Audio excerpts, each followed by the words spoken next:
오늘은 마태복음 6장 5절에서 8절 말씀에 근거해서 함께 따라해 보겠습니다. 기도의 골방을 구축하라. 이런 제목으로 하나님 말씀 증거하도록 하겠습니다. 코로나19가 터지면서 여러 제한사항들이 생겼는데 그 중에 하나가 하늘길, 해외여행길이 막힌 것입니다. 그동안 대한민국 여권만 있으면, 여러분 우리나라 여권 파워가 거의 세계 3위 정도 되는 거 아시나요? 대한민국 여권만 있으면 해외 189개국을 비자 없이 자유롭게 방문할 수 있었기 때문에 그 아쉬움이 상당히 컸던 것 같습니다. 사람 마음이 그렇잖아요.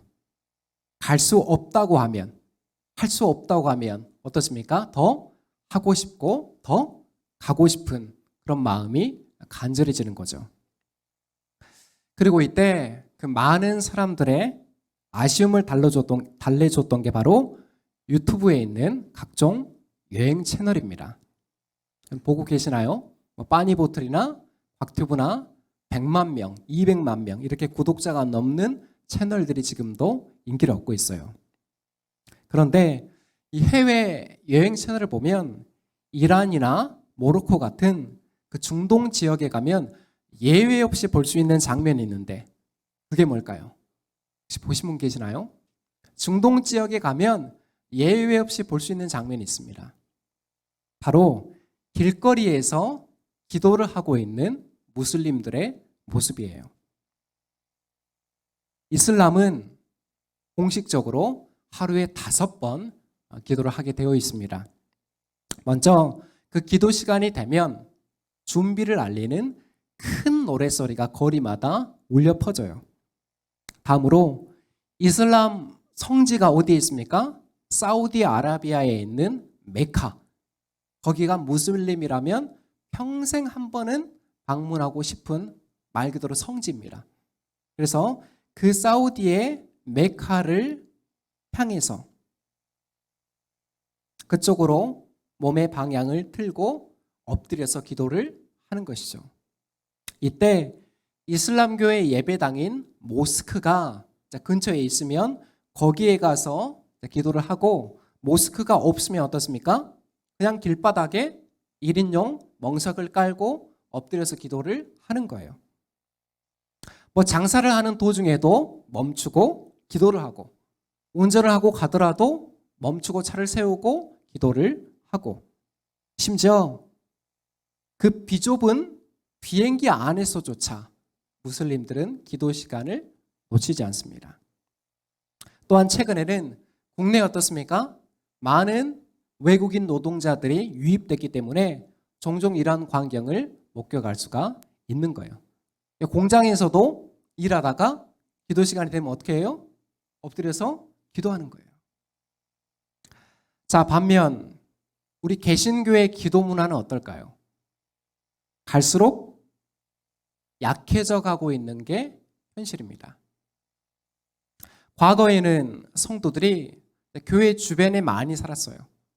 광천동에 있는 팔로교회다 그러면 그 지역 교회를 대표하는 특성이잖아요.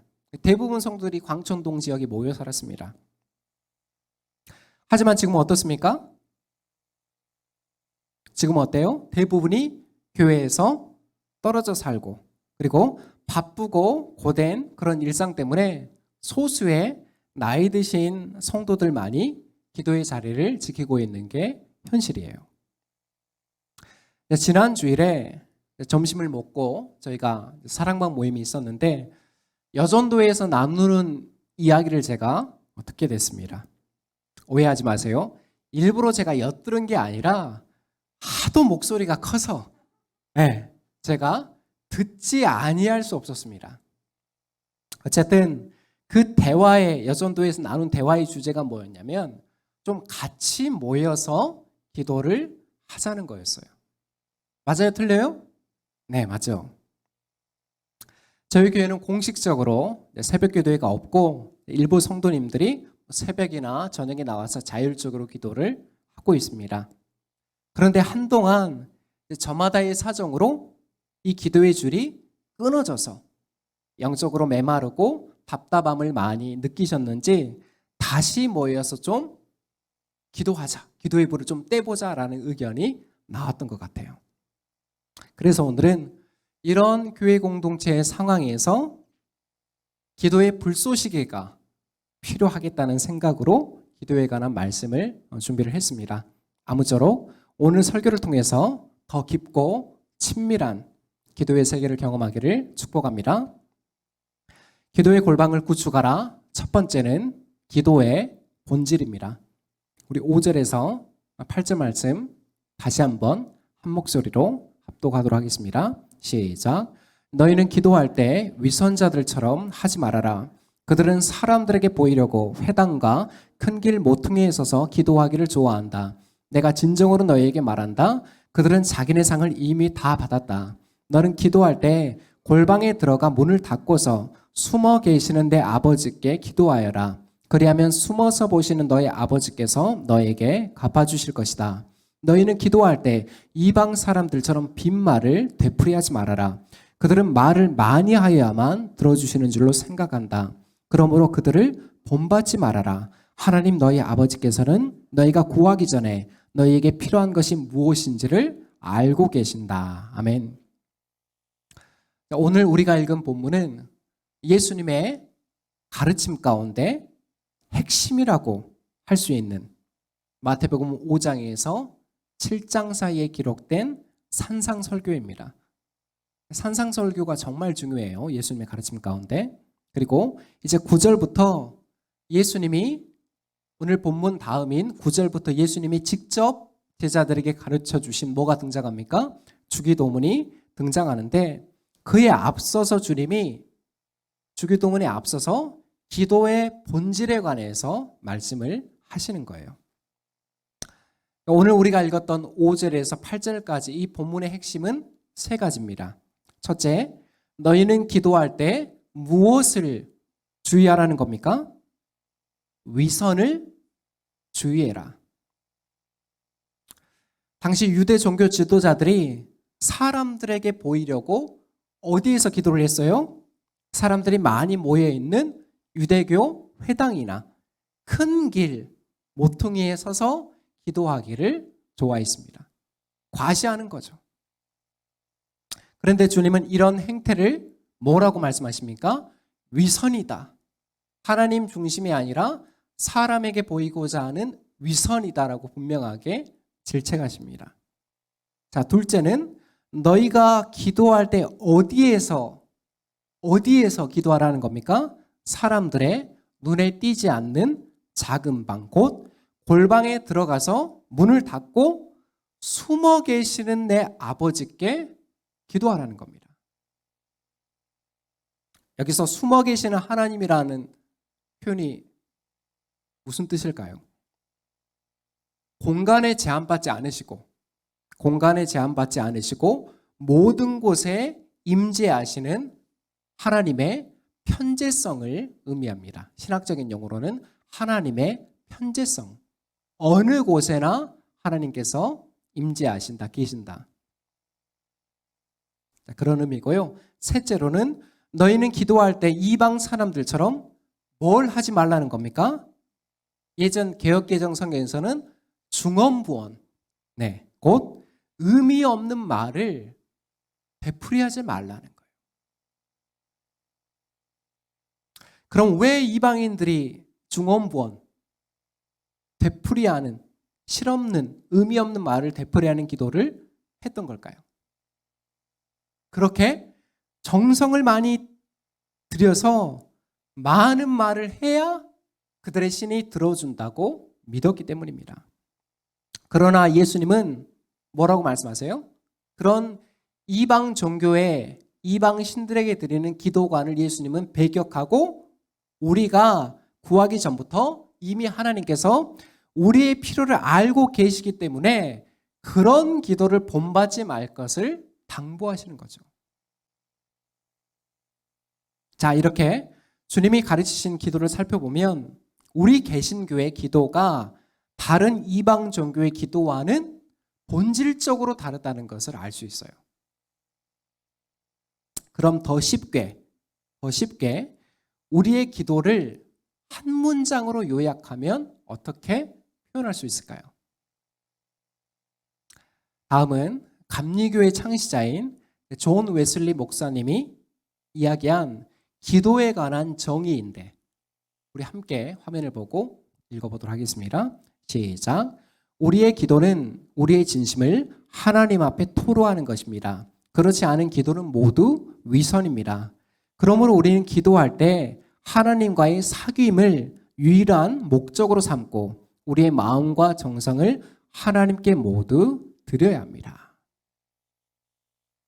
이 기도에 관한 정의가 감리교의 창시자인 존 웨슬리 목사님이 말한 거예요. 우리가 기도할 때 무엇을 유일한 목적으로 삼아야 한다고요? 바로 하나님과의 사귐입니다. 여러분 잘 기억하세요. 성경이 가르치는 기도는 살아계신 하나님과의 인격적인 소통, 곧 사귐에 있습니다. 앞서 우리가 살펴봤던 이슬람의 기도처럼 실체 없는 신에게 일방적으로 올리는 그런 방식이 결코 아니라는 거예요. 그 열심에 있어서는 대단하지만 기도는 사실 인간의 열심보다 뭐가 더 중요해요? 기도를 받으시는 그 대상, 그게 훨씬 중요하다는 겁니다. 이렇듯 우리의 기도를, 성경이 가르치는 기도를 한 문장으로 요약하면 뭐가 되는 겁니까? 사귐의 기도가 되는 것이죠. 제가 예전에도 한번 말씀드렸었는데 김영봉 목사님이 쓰신, 여기도 감리교 해외 미국에서 목회하신 아주 유명한 목사님이신데 김영봉 목사님이 쓰신 사귐의 기도라는 책이 있습니다. 제가 기도에 관해 책을 추천할 때 거의 세 손가락 안에 드는 기도인데 여러분 기억하시고 꼭 구입하면서 읽으시면 좋겠습니다. 자, 부부가 오래 살다 보면 밖으로 드러나는 특징이 있는데 그게 뭔지 아세요? 서로 닮아간다는 거예요. 제가 아는 목사님은 사모님하고 나이 차가 꽤 나요. 사모님이 연하인데 한 7, 8살 정도 나이 차이가 나고 거기다가 사모님이 엄청 동안이에요. 그래서 이제 쇼핑하러 옷을 사러 갔는데 점원이 딸하고 오셨냐고 그 말을 듣고 엄청 충격을 받았다고 하더라고요. 물론 살다 보면 정말 외형적으로 닮아가는 그런 부부도 있는데 그보다는 내면이나 성향이 더 닮게 되는 것 같습니다. 오랜 시간 서로 동일한 환경, 집에서 생각이나 가치관, 습관이나 감정을 공유하기 때문에 어떤 부분에서는 무의식적으로 상대 표정이나 습관을 닮아가게 되는 것이죠. 어느 정도 좀 동의하시나요? 네. 이처럼 우리 또한 영이신 하나님, 하나님이 영이시라고 했죠. 영이신 하나님 무슨 뜻입니까? 살아계시고 인격적인 하나님과의 그 사귐의 시간이 깊어질수록 어떻게 돼요? 그 하나님의 성품을 우리도 닮아간다는 겁니다. 이게 하나님의 성품에 참여한 자라는 뜻이에요. 바꿔 말하면 누가 참으로 기도의 영성이 깊은 사람입니까? 믿음의 세월이 쌓일수록 내가 추구하던 그 욕망은 비워지고 하나님의 성품, 하나님의 거룩하심을 채워가는 사람이 진정 기도의 사람인 것입니다. 이 기도의 영성은 비움과 채움이에요. 뭘 비워내는 겁니까? 내 안에 있는 욕망을 비워내고 또 그 위에 뭐가 채워지는 거예요? 하나님의 성품, 하나님의 거룩하심이 채워지는 것입니다. 이게 기도의 본질이에요. 그래서 이 기도의 본질을 늘 가슴에 품고 여러분이 기도의 자리로 나아가시기를 축복합니다. 기도의 골방을 구축하라. 두 번째는 골방 기도의 필요성입니다. 우리가 앞서 성경이 가르치는 기도의 본질에 대해서 살펴봤으니 이제 골방 기도의 필요성을 살펴볼 차례입니다. 우리 성도들 중에서 새벽이나 저녁에 따로 시간을 구별해서 교회에 나와 기도할 수 있는 분들보다 사실 그렇지 않은 분들이 더 많아요. 그렇지 않은 분들이 더 많습니다. 물론 오늘날 꼭 교회에서만 기도해야 하나님이 들으시는 건 아니지만 그럼에도 이 구별된 장소에서 드리는 기도는 분명 유익이 많습니다. 먼저 이 예배당은 시끄럽고 분주한 그런 일상에서 벗어나 이 집중된 마음으로 기도를 드리기에 가장 최적화된 장소입니다. 집에 있으면 우리의 마음을 어지럽게 하고 분주하게 하는 요소들이 너무 많잖아요. 그래 안 그래요? 그리고 함께할 기도의 동지들이 있기 때문에 더욱 몰입된 기도를 경험할 수가 있는 것이죠. 자, 그런 면에서 오늘 같은 주일이 중요한 이유가 뭐예요? 오늘 같은 주일이 중요한 이유. 예배를 준비하는 그 기도의 시간. 일찍 나오시는 분들은 우리 신영장 원사님 같은 경우는 기현수 집사님이나 화순에서 사시는데도 한 10시 정도면 예배당에 도착하세요. 그래서 미리 충분히 기도하고 말씀도 읽고 이렇게 묵상하며 예배를 준비하는 거예요. 그렇게 예배를 준비하는 기도의 시간, 그리고 예배 중에 또 어떤 기도의 시간이 있습니까? 우리가 말씀을 붙잡고 기도하는 그 시간, 또 예배를 마치면서 믿음으로 결단하는 기도의 시간. 이 모든 기도의 땔감들, 기도의 장작들을 사용해서 어떻게든 한 주를 이어나갈 수 있는 기도의 불꽃을 만들어 내야 하는 것입니다. 이게 주일 예배, 그리고 그 예배 가운데서 드리는 기도의 중요성이에요. 여러분 잊지 마십시오. 주일 예배에서 이 기도의 불꽃이 일어나야 우리 일상, 우리 골방까지 그 기도의 효력을 이어나갈 수가 있는 것입니다. 주일에 거기에 불을 붙이지 못하면 주중에 거기에 불을 붙이기는 여러분 쉬워요, 어려워요? 정말 어려워요. 우리 삶이 녹록지가 않잖아요. 자, 그렇다면 요즘 시대 골방 기도가 더 절실히 필요한 이유가 뭘까요? 다름 아니라 더욱 무거워져가는 우리 삶의 한계 때문입니다.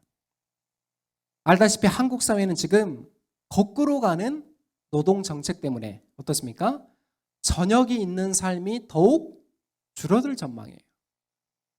주 52시간도 OECD 평균으로 비하면 많은 노동시간인데 정부에서 뭐라고 해요? 더 노동시간 늘려라. 네. 거의 멕시코와 비등한 노동 강도, 노동 시간을 우리가 자랑하고 있죠. 또한 평균 수명의 증가로 예전에는 노인들이 비교적 시간적인 여유가 많았잖아요. 서울 같은데 탑골공원에 가면 늘 어르신들 막 바둑 두고 있고, 네. 그런 시간적 여유가 많았는데 지금은 어떻습니까? 이 늘어난 평균 수명 때문에 65세 은퇴를 해도 몇 년을 더 살아야 돼요? 한 30년 정도를 적게는 더 살아야 돼요. 그러니까 그 노후와 생계를 위해서 노인이 되어서도 계속 일을 해야 되는 게 이제 우리가 당면한 현실인 겁니다. 저희 집만 봐도 주중에 아내가 7시 30분 정도에 집을 나섭니다. 그때 출근하면 저녁 7시 30분 정도. 그때 일찍 들어오면 저녁 7시 30분에 집에 들어와요. 하루 평균 12시간을 출퇴근과 근로에 쏟으니 집에 와서 저녁 먹고 잠깐 체린이 돌보면 금세 9시간 넘어가는 거예요. 이렇게 그날의 피로를 풀 시간조차 없이 일상이 흘러가고 주말에는 또 어떻습니까? 가족 행사도 있고 밀린 집안일을 하다 보면 이런 한 주의 사이클이 1년 52주 동안 계속되는 거예요. 그러니 이런 상황에서 오늘처럼 주일에 교회를 오면 내가 주중에 충분히 기도하지 못했다는 그 죄책감에 자꾸 짓눌리는 거예요. 그래요, 안 그래요? 네, 저도 그렇습니다. 이처럼 오늘날 기도의 진짜 장애물은 기도를 소홀히 하겠다는 그런 게으름, 기도를 소홀히 하겠다는 게으름보다는 너무 버거운 현실의 무게에 있어요. 어떤 목사님들은 그래도 잠도 자지 말고 새벽에 나와서 기도해야 됩니다. 저녁에 나와서 기도해야 됩니다. 라고 말하는데 저는 강단에서 그렇게 말을 못 하겠더라고요. 하나님이 그렇게 우리를 혹사시켜 가면서 기도를 듣고 싶어 하실까? 하나님 정말 그런 분이실까? 저는 거기에 대해서 좀 퀘스천 마크가 있습니다. 자, 어쨌든 그렇기 때문에 필연적으로 장소에 구애받지 않는 골방 기도의 필요성이 어느 때보다 우리에게 요청되고 있는 것입니다. 여러분, 골방의 사전적 의미가 뭡니까? 큰 방 뒤쪽에 딸려 있는 작은 방이죠. 예전부터 부잣집에 보면 주방에 이런 골방이 딸려 있습니다. 지금도 서울 압구정동이나 청담동에 제가 유튜브로 이렇게 70평, 80평 막 도대체 그런 집 어떻게 생겼나 한번 봤거든요. 근데 주방에 골방에 딸려 있더라고요. 거기서 누가 기거합니까? 밥 해주고 청소해주는 가정부가 기거하죠. 근데 그 평수가 제 서재보다 더 크더라고요. 그래서 저기에서 일하는 사람도 참 나쁘진 않겠다, 그런 생각을 좀 했었습니다. 자, 그런데 오늘 주님이 말씀하시는 골방은 이런 장소적인 의미가 아니라 다른 사람을 의식할 필요가 없이 하나님과 홀로 독대할 수 있는 환경을 말합니다. 뭐라고요? 장소적인 의미가 아니라 하나님과 홀로 독대할 수 있는 환경입니다. 물론 어떤 분들은 실제로 집안에 골방을 마련하기도 해요. 여유가 있는 분들은 그 골방에서 차분히 성경을 읽고 기도할 수 있는 그런 방을 따로 마련하기도 하고, 공간적인 여유가 없는 분들은 거실이나 방 한켠에 그 좌식 책상 있죠. 좌식 책상 작은 거. 그거 하나 두고, 그것도 없으면 그냥 방석 하나 깔고 그 자리에서 성경을 읽거나 무릎 꿇고 기도를 드리는 것이죠. 남들 보기에 볼품없어 보이면 어떻습니까? 그 자리에서 말씀으로 하나님과 독대하고 기도로 하나님과 친밀한 사귐을 이어나갈 수 있다면 그 허름하고 볼품없는 골방, 그 조그만한 1평도 안 되는 그 장소가 솔로몬 성전보다 더 거룩한 성소가 되는 거예요. 잘 기억하시기 바랍니다. 기도의 골방을 구축하라. 이제 마지막은 골방 기도의 실천입니다. 이제 한 걸음 더 들어가서 그렇다면 구체적으로 이 골방 기도의 실천을 어떻게 할 수 있을까에 대해서 살펴보도록 할 텐데요. 여러분, 동물 가운데 평생 집 걱정이 없는 동물이 있습니다. 누굴까요? 이게 뭘까요? 바로 달팽이잖아요. 달팽이. 네. 등 위에 뭐가 붙어 있어요? 집이 붙어 있기 때문에 어디서든 더위와 추위에 버틸 수가 있는 것이죠. 물론 집이 없이 태어나는 그 민달팽이라고 좀 불쌍한 친구가 있지만 일반적인 달팽이들은 다 등 위에 집을 갖고 태어납니다. 이처럼 골방 기도의 실천을 우리가 기억할 때 이 장소에 구애받지 않은 달팽이를 떠올리시면 이해가 쉽습니다. 제가 아는 어느 교회는 정오의 기도라는 영성 훈련이 있습니다. 정오의 기도. 직장인이든 사업가든 전업주부든 직업에 상관없고 서울에 있든지 광주에 있든지 해외에 있든지 공간도 상관이 없습니다.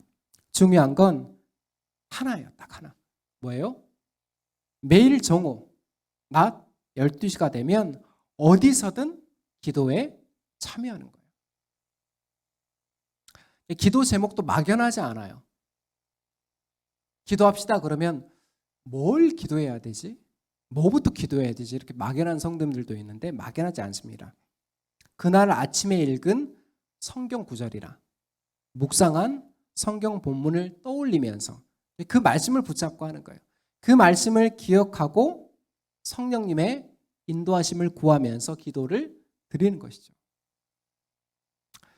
여러분 어때요? 이 정도면 우리도 당장 적용할 수 있지 않을까요? 우리도 주보에 뭐가 실립니까? 매일 통독해야 될 성경 본문이 실리잖아요. 아침 출근길에 이렇게 성경을 읽거나 그것도 여의치 않으면 정말 시대가 좋아졌습니다. 유튜브에 보면 뭐가 있습니까? 성경을 대신 낭독해주는 영상들이 있어요. 뭐 메모해 주세요. 유튜브에 공동체 성경 읽기, 공동체 성경 읽기라고 검색하시면 하루 20분 공동체 성경 읽기라는 채널이 나옵니다. 거기에 들어가면 매일마다 한 20분 남짓한 영상이 올라오는데 앞에 3, 4분 정도는 목사님께서 그날의 본문을 해설해주고 이어서 성우가 성경을 낭독해 줍니다. 내년에 저희가 이 공동체 성경 읽기를 1년을 통독할 좀 플랫폼으로 사용할지 아직 제가 정해지지는 않았는데 이런 좋은 옵션들이 지금 많이 있다는 거예요. 그래서 직접 운전을 하면서 출퇴근을 하거나 버스에 있거나 지하철에 있더라도 어떻게 하면 돼요? 이어폰만 귀에 꽂고 집중하면 되는 거예요. 그리고 점심시간에 5분, 10분 짧게라도 그 말씀을 기억하면서 오늘 내게 주신 그 말씀을 붙들면서 기도를 드리는 겁니다. 어제도 한 목사님과 좀 통화를 하면서 이슬람 제가 서두에 말씀드린 것처럼 다른 종교에는 그들만의 라이프 스타일이 있는데 우리 크리스찬들은 참 라이프 스타일이 너무 부족한 것 같다. 네. 크리스찬 라이프 스타일. 그런 면에서 이런 정오의 기도 같은 그런 영성 훈련이 필요한 것입니다. 또 개인과 가정의 기도 제목이 있는 분들 다 해당되시죠? 이 기도는 잠자리에 들기 전 취침 기도 시간에 하시면 좋습니다.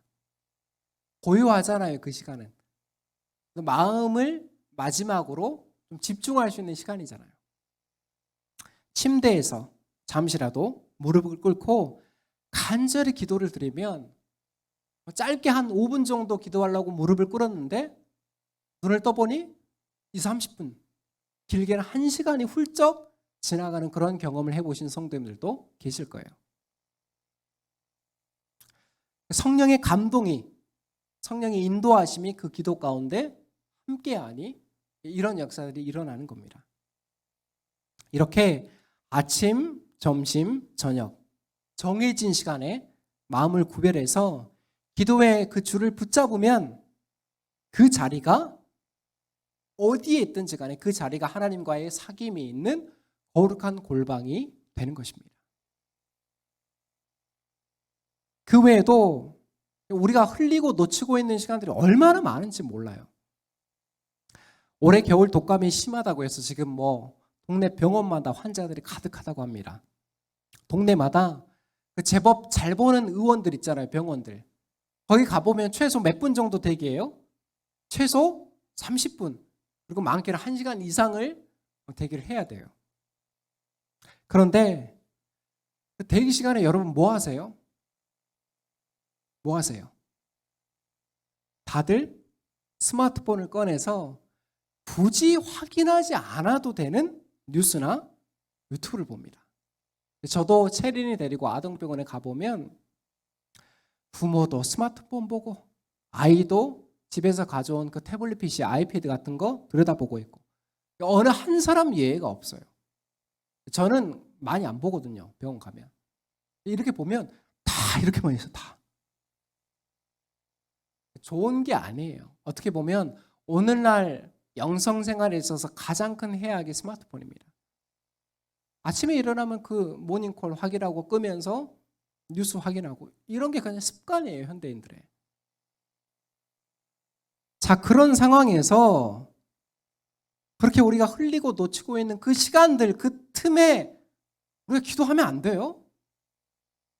예? 안 되나요? 물론 좀 시끌벅적하고 막 애들 우는 소리 나고 뛰어다니고 하니까 집중하기에 좋은 환경은 아니죠. 그럼에도 그 병원 같은 장소가 주는 간절함이 있습니다.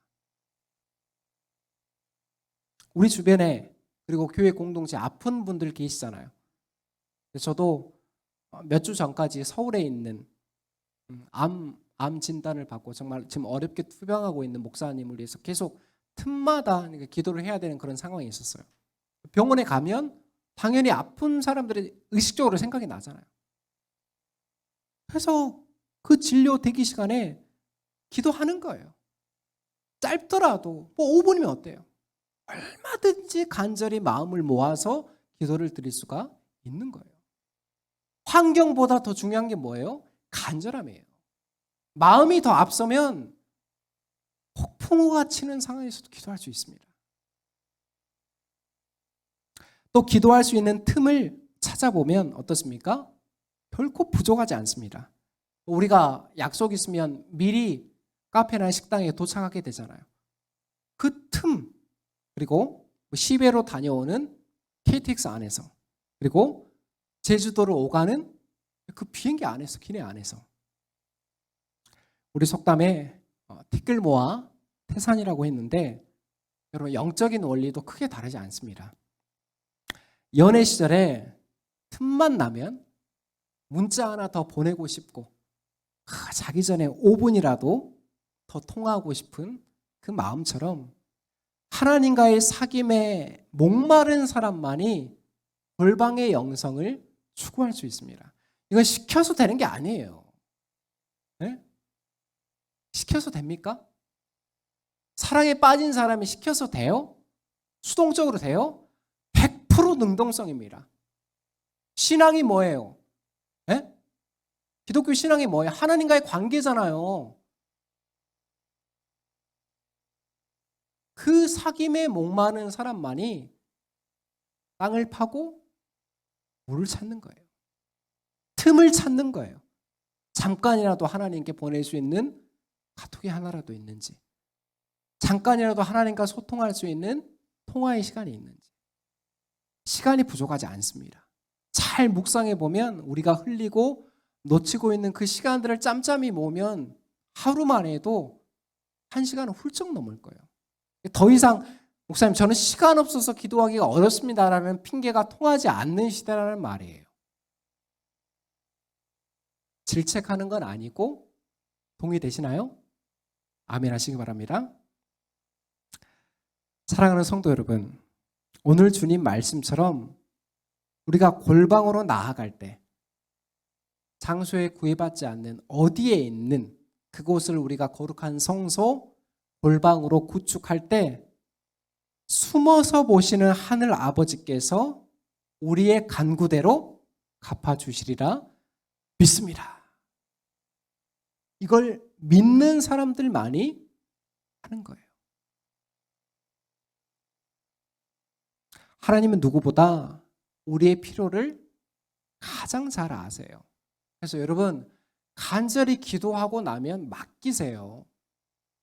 결과까지 내가 결정하려고 하지 마세요. 나는 A라는 결과를 원해요. 하나님이 B를 주셨어요. 실망할 필요 있어요? 실망할 필요 있냐고요? 없어요. 왜요? 내가 원했던 거는 A지만 하나님은 우리에게 가장 좋은 것을 주시기 때문에 그게 B였다면 내가 마음에 안 들어도 그거를 수용하는 겁니다. 그 받아들이는 게 믿음이잖아요.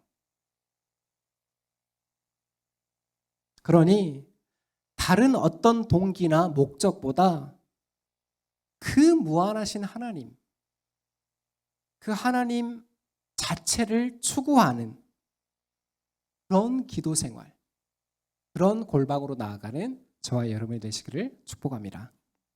말씀을 맺습니다. 오늘은 마태복음 6장 5절에서 8절 본문으로 기도의 골방을 구축하라 라는 제목으로 말씀의 교훈을 받았습니다.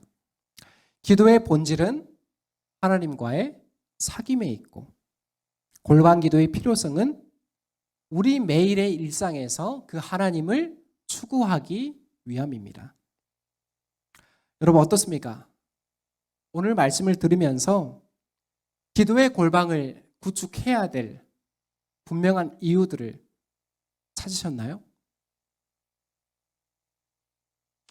주일에 피어난 기도의 불꽃이 일상의 골방으로 옮겨지고 매주 그 거룩한 선순환이 일어나야 됩니다. 네? 주일에 기도의 불꽃을 일으켜서 그 기도의 등불이 어디로 옮겨가더라고요? 한 주간의 주중에 우리의 일상으로 골방의 기도로 옮겨지도록 이 선순환이 계속 일어나야 돼요. 이 선순환이. 그렇게 될 때 저와 여러분이 우리 팔로 공동체가 하나님의 성품을 닮은 그런 거룩한 공동체로 변화되리라 믿습니다. 그 믿음과 그 결단으로 또 복된 한 주를 시작해 나가는 저와 여러분이 되시기를 예수 그리스도 이름으로 축원합니다. 기도하겠습니다.